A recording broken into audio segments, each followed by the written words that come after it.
listening to The Loop, a podcast by Mosaic Church. The goal? To know Jesus a little better so we can live like him a little more. And now, here's today's host, Mike DeMauro. All right. Hey, everybody. Mike DeMauro here. I'm really excited today. Got a couple of teenagers here in the podcast booth at Mosaic, and we're just really excited to start a conversation with our young people today. As many of you know, we're starting a brand new series in the book of Daniel where we're really talking about what it looks like to be different, what it looks like to stand out for all the right reasons. And I think that this is an important thing that we need to discuss, not only all of us, whether we're young or old. It's something that we really, really want our teenagers to be thinking about how God is calling them to look and live differently here in this world. So we're going to kick it off today. I've got a great group of teenagers here. I'm excited. I would love for you guys to just introduce yourselves. Hey, I'm Marissa. I am a junior at Ocean Springs High School. Jalen. I'm a senior at Ocean Springs High School. I'm Cooper, and I'm a freshman doing homeschool. There we go. Awesome. Very cool.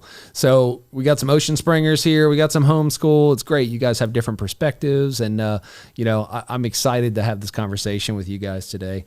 As we start this message, I want to remind you guys of this series is about a man named Daniel, right? Who, as a young man is taken into captivity by the people of Babylon. He's taken into this foreign land. And basically the expectation is that he's going to assimilate to that culture. That's what they're trying to do. They're trying to take these men from their home and say, we want you to be like us. All right. Well, Daniel quickly realizes that the people of Babylon believe very different things. They worship in very different ways. They do not honor God. They do not obey the God of heaven. And it causes a dilemma in him. And he's got a choice to make. He's either going to fit in, or he's going to dare to be different. And, one of the things that we know, and I know we've probably heard Brandon say this even from the stage, is that God did not create us to fit in. He created us to stand out. That's the way that we make a real difference in this world. If we're going to make a difference, then we have to be different. So that's kind of what we're going to talk about today. It's just what it looks like to be different in this world. So I will kind of start off by showing my age. Okay, I am old, at least, from your perspective. I'm an old man, right? So, I went to school in the 80s, early to mid 90s, you want high school. And when I look back at my time, I could say, okay, when I look at teenagers, they all kind of fit into a certain category, right? You had your jocks, right? You had your athletes, right? Clean cut, all American, played sports, you had your nerds, right? Who were the academics. That's what we called them, right? They called them nerds, and they weren't super popular, which is what I find is interesting. Is it kind of seems like that shifted, the nerdy kids are actually pretty popular now. But anyway, you had your jocks, you had your nerds. Maybe you had some hippie folks, wearing the Grateful Dead t-shirts and the Birkenstocks. And then maybe toward the end of it, there were some grunge kids is what we called ourselves, because bands like Nirvana and, Pearl Jam and all these, classic rock bands that you guys think of. But that was basically it. When I look back at my high school, when I think back to all the people, I could probably put somebody in one of those categories for the most part, 4 categories. What about today? How is that different than today? Because it seems to me like things have definitely shifted.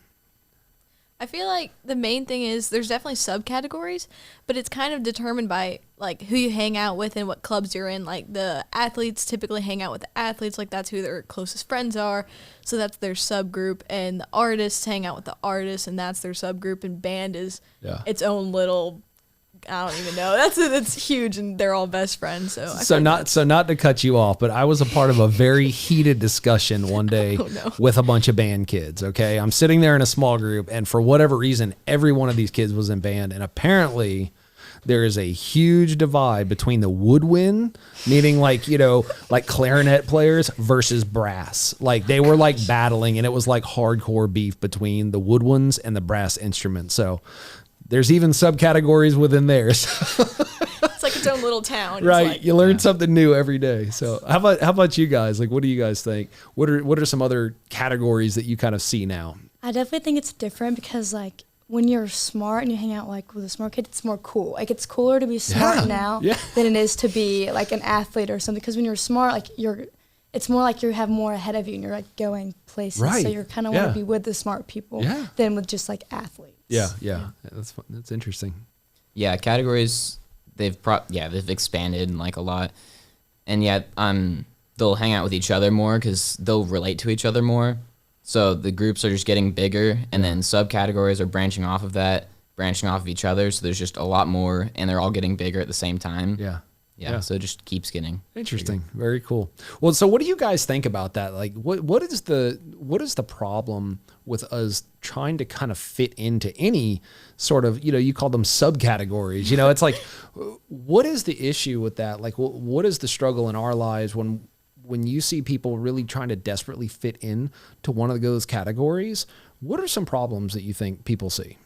I mean, you start to try to conform like everyone else in that category is, and you want to be like them, but also if you're staying only in that category and you only hang out with people from that area, you're not growing and you're not exposing yourself to other types of people, and you're not growing your character by learning like different aspects of life and different interests. Yeah. Very good. Yeah, I think you're just, when you like go into a certain category and you don't allow yourself to like be with anybody else, it's more like you're conforming to them, and you two, or like that group just like is only being with each other, and you're not venturing out and like learning in ways you can be different, and you're kind of just all like building on the same like aspects of each other, and that's just growing, but you're not really growing in any other ways. Yeah, so you could be like really knowledgeable in one category, but I mean that wouldn't mean much if you don't know anything about the others. Absolutely. Yeah, I saw a quote one time, I think it's probably relevant to this. If everyone's singing the same note, then there's no harmony. Wow. Yeah. So, I mean, if everyone was the same, we're all staying in our own categories, then it's just not interesting. Life would just be boring. You got to be able to go into multiple different categories and know at least a little bit about a bunch of them. Yeah, and I think that goes right back to like, this concept of being a part of the body of Christ. Like we're all called to be different, right? Like, there's people that are the hands, there's people that are the ears, there's people that are the eyes of the body of Christ. We're all given unique gifts and talents and skill sets, and God wants us to use those so that we can come together and, just like you said, in harmony and make all that work. But if everybody is trying to be an ear, that's great, we can hear real well, but if nobody's being an eye, nobody's gonna see, right? Like, obviously this is like some Mo Kids level stuff that we're talking here, but it really is true. Like we miss out when we feel like we're just trying to stick to one category or stick to one group of people. You miss out on so much. You miss out on being able to learn, develop your character. You miss out on kind of the flavor of life. Like, that's why we have different cultures. Like it's fun to see those come together. But it's definitely important that we don't dive down that hole of just trying to kind of fit in to something for someone else. So in the message, Brandon says that, in order to make a difference, you have to be different. So in what ways do you think God wants students to be different today in a very practical way? I think that he wants us to be more compassionate and loving to others, even when it's not the popular decision to make. Yeah. Like when one person something's happening to somebody, but nobody's giving empathy, your job is to maybe give empathy to that person when other people aren't doing it. Absolutely. For sure. Yeah, I think you're spot on there. I mean, people can be really cruel, but I think when it comes down to it, teenagers, like, it can be a very cruel world that you guys are living in, with just the lack of acceptance. And if you are different, it can definitely have its challenges. Yeah, absolutely. What do you guys think? I also feel like recognizing God puts you where you are for a reason. If you feel like you shouldn't be where you are, or you don't like where you are, just recognizing, hey, God put me in this particular spot, even though I may think it sucks, for a reason. And I have to be like, hey, God, what do you want me to do in this situation? Right. Because even though I may not like it, I have to recognize that it's part of your plan. Right. Exactly. We have no idea why we're in that situation, but it's the hard part. If we can trust in God and say, hey, I know you got me here for a reason. You talk about that empathy of being able to see somebody else hurting, and maybe everybody else is walking away, or maybe even making fun of them or heaping on. Like, you can be that person that God is using and put you in an awkward position, but you never know like what those words can do for someone else. Like when they say, wow, you came up and talked to me when everybody else was walking away. What does that say not only about your character, but what does it say about the true nature of our God? Yeah. It sends a very powerful message. So I think that it's really important that we just all remember, just like you said, Marissa, that we are all put on this earth with a unique purpose, and we're going to find ourselves in situations that aren't always comfortable, but we have to commit to just continuing to trust that God's got us there for that reason. So I think that's great. I'm talking to a group of followers of Jesus, so how long have you been following Jesus? Oh gosh. I trusted in God whenever I was like 4 or 5. Yeah, 4. Awesome. So you're a lifer. Yeah. Nice. It's been a while. Awesome. How about you, Jalen? I definitely decided to take a step of my faith like my sophomore year of high school. Wow. Okay. Yeah. Very cool. Very cool. How about you, Cooper? Yeah, pretty much my whole life, but I got baptized last year, I think it was. Yeah, that's awesome. That's awesome. Well, I love asking that question because it gives us kind of like the different perspectives that we're coming from. So, what do you guys think as followers of Jesus, what is the hardest part about following Jesus in today's culture? And rather than just living like everybody else, you're trying to live like Jesus lived. What's the hardest part about that? I feel like the hardest part is it's very popular to be Christian now. It's very popular to claim that you believe, and it's very popular to, have the Bible verse in your bio and all this stuff, but it's not popular to live like Jesus did. Wow. Whenever you sit back and you're like, hey, I want to live like Jesus, I want to express the fruits of the spirits to other people, you're going to stand out because people don't do that nowadays. Everyone claims the name, but no one acts like it. Wow. That's really interesting because it's like if being a Christian is now popular, then you've got all these people like, oh, let me put the Bible verse and let me say, or whatever it looks like. But they're not really, they're just kind of going through the motions rather than investing in a real relationship with Jesus. That's really interesting. Okay. How about you guys? And like what Mo said, it's like the virtues of Jesus also comes with you saying no to people. Like when they're saying, oh, you want to go to this party? Oh, you want to like maybe join in talking about this person? Like you have to make the decision to say no. And I think that's also something that teens get sucked in is like the gossiping. They get sucked into, ooh, this person did that. Like that's crazy. Yeah. Oh, I heard this person. And I think deciding to say no is a huge and a hard thing to do when so many teenagers are just like joining in on it, and you want to join in on it too. Absolutely. And I think that leads to a place where, I've met with teens before and talked with them, and that one of the things that they struggle with is that following Jesus, there's this old saying that you hear, in churches, a lot of people say, oh, following Jesus doesn't cost you anything. It's free. Yes, salvation is free, but it's going to cost you something, right? Like following Jesus might cost you friends. It might, there may be relationships that need to be, ended because they're unhealthy, whatever that looks like, it's going to cost you something. So my question is like, what do you say to that student, or maybe you guys have even been in this situation where because you've decided to take a stand, because you've decided to live differently, that it has led to a place of loneliness, or, where you feel like maybe your friends have rejected you, or maybe they've just moved on and kind of counted you out. Like, how do you deal with that situation? For me, I think I remind myself that choosing to be a Christian is courageous and it's a noble decision to do. And in the end, it's the thing that's going to make God most happy for you in those decisions that you make. Yeah, absolutely. I mean, there's a lot of wisdom in that it's like if we're committed to following God's path for our life, we get to enjoy God's blessings in our life. It's as simple as that.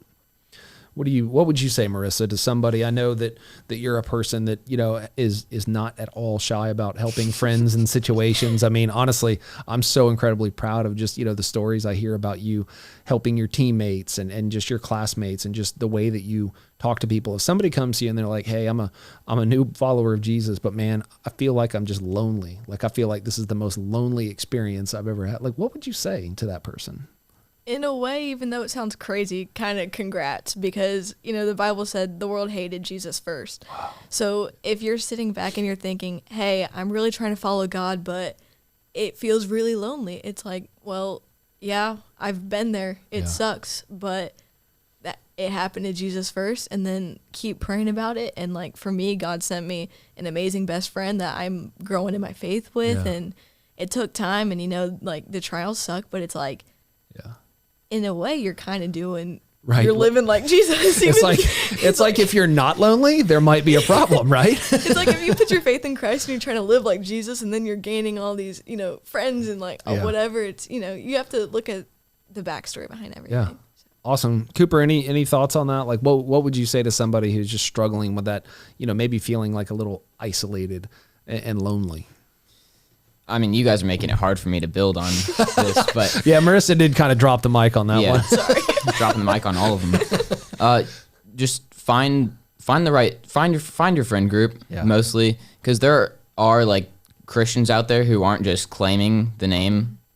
They're like actually following God, trying to live like Jesus. Yeah. So you got to find those people and just be friends with them. Absolutely. And not the other categories that we were talking about earlier. Absolutely. And that's exactly why we, for our students, have a group. Like for our middle school students, we meet here on Sunday evenings. Our high school students are involved with our small groups in homes all throughout Ocean Springs. And I mean, that really is a great place for believers, even if you're not necessarily friends with these people, you don't know them, to come together and to just sit in a living room somewhere or sit here at the church or whatever in a small group, and really realize that there are other teenagers that are out here that are trying to do this.